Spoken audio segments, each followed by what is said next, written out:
Welcome to the first episode of Unfiltered Questions with ChatGPT. Today's episode is an amazing one and it's the first one that is self-improvement a scam.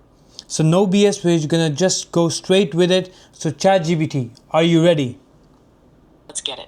No filters, no fake motivation, just uncomfortable truths people need to hear. Fire away. Ha ha ha, that's nice to hear. Okay, is self-improvement actually helping people? Or is it just a new way of making people feel like they're never enough? It's not self-improvement anymore. It's self-manipulation. You're constantly told you're not doing enough, not waking up early enough, not grinding hard enough, not reading enough books. And the kicker, even when you do all that, you still feel behind. Why? Because the system is built to keep you chasing. It profits off your insecurity. They don't want you to improve. They want you to stay addicted to the idea of improvement. You're not broken, but they need you to believe you are. So you keep scrolling, buying, and doubting yourself. That's the scam. Okay. That was an amazing answer. And we're going to move to question two because this is amazing. So, why do you think people stay stuck even watching hundreds of motivational videos and reading dozens of books? Because motivation is mental junk food. It gives you a quick high, makes you feel like a beast for 5 minutes, then drops you right back into your same miserable routine. It's entertainment disguised as progress. People confuse watching motivation with taking action. They binge watch success like it's a Netflix series, thinking it counts as work. But here's the harsh truth. Nothing changes until you do something uncomfortable consistently. Books and videos don't fix your habits. They just make you feel smart while avoiding the actual grind. That's why people stay stuck. They're collecting inspiration like trophies while their life stays exactly the same. That is amazing. Let's go to question number three. Let's be real. Cold showers or journaling or perfect, morning routines. Is it actually helping anyone or is it just a performance? It's mostly a performance. Let's be honest. Cold showers don't make you disciplined. Journaling doesn't make you self-aware. And waking up at 5 a.m. just makes you sleepy, unless you actually have something worth waking up for. People are out here building these Pinterest perfect routines like it's a personality trait. But if your whole identity is based on your morning ritual, you're not growing. You're coping. You don't need a routine. You need a reason, a real purpose. Otherwise, you're just checking boxes to feel productive while your life stays painfully average. That's not discipline. That's delusion. Ouch. These are amazing answers. Thank you so much. Okay, let's move to the next question. What is the biggest lie the self-help industry has been feeding us for years? The biggest lie? You can be anything you want. That line has ruined more lives than it's helped.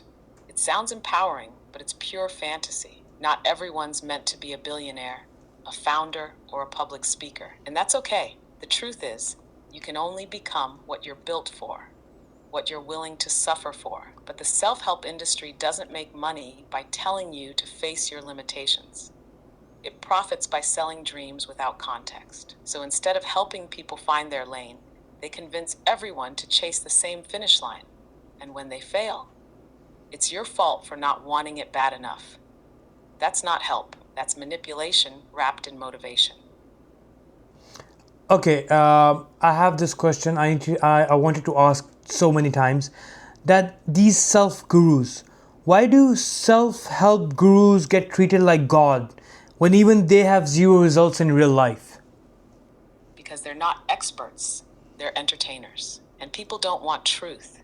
They want a performance. You throw on a hoodie, yell on stage with some confidence, toss in a few quotes from dead philosophers, and boom, you're a guru. The sad part? People follow them because it's easier to worship someone loud than listen to someone real. They crave certainty, not honesty. These gurus sell hope like snake oil, and people eat it up because it feels good, even if it's fake. Meanwhile, real wisdom, it's quiet, it's humble, and it doesn't go viral. So the frauds rise, the genuine ones get ignored, and the audience stays broke, burnt out, and brainwashed. Oh my God, this is amazing. This is amazing. Okay, is hustle culture still relevant?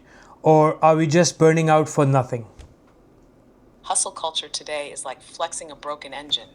You're revving hard, but going nowhere. The idea that burning yourself out somehow makes you valuable, that's corporate level brainwashing. Don't get me wrong, grinding with purpose is powerful, but what most people are doing, it's noise, busy work, chasing aesthetics over actual results, posting about their grind more than living it. The truth is, hustle culture became a mask for lack of direction. If you don't know where you're going, no amount of speed matters. You're not building an empire. You're just exhausting yourself so you don't have to face your reality. That is so beautiful. That is so beautiful. Okay, do you believe everyone should chase greatness or is just another toxic mindset? Like, you know? 100% a toxic mindset. This idea that everyone has to chase greatness or else they're a failure. That's emotional blackmail with a motivational quote slapped on it. Not everyone's built for the spotlight, and not everyone wants it. Some people just want peace, a slow life, maybe a stable family. And guess what? That's not weakness, that's clarity. But no, today's culture shames anyone who doesn't want to be legendary. You're told you're lazy if you're not obsessed. No, you're just aware. Chasing greatness when it's not your lane isn't ambition, it's ego. And ego is the quickest path to burnout. Amazing, amazing. Okay, so why do people keep reading self help books and still live this kind of a miserable life?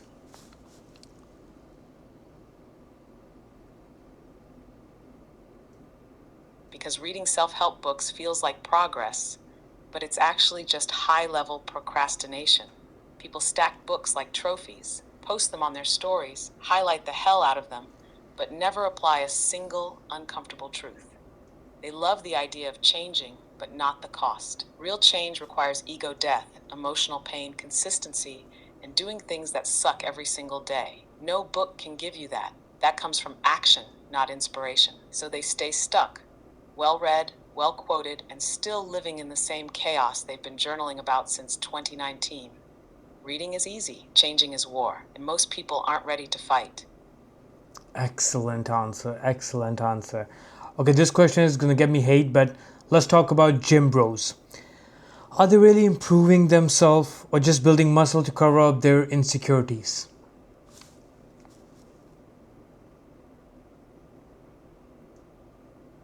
Oh, this one's gonna sting. A lot of gym bros aren't improving, they're hiding. They're not lifting trauma, they're just bench pressing their insecurities. Yeah, they look strong. Abs, biceps, veins popping, but emotionally fragile, zero self awareness, still chasing external validation like a high schooler. The gym becomes their therapy, but they never actually heal. They just flex over the pain. And the worst part?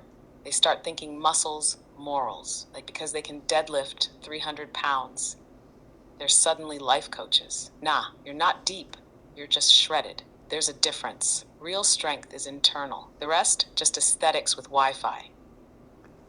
Oh my god, this first episode is so amazing.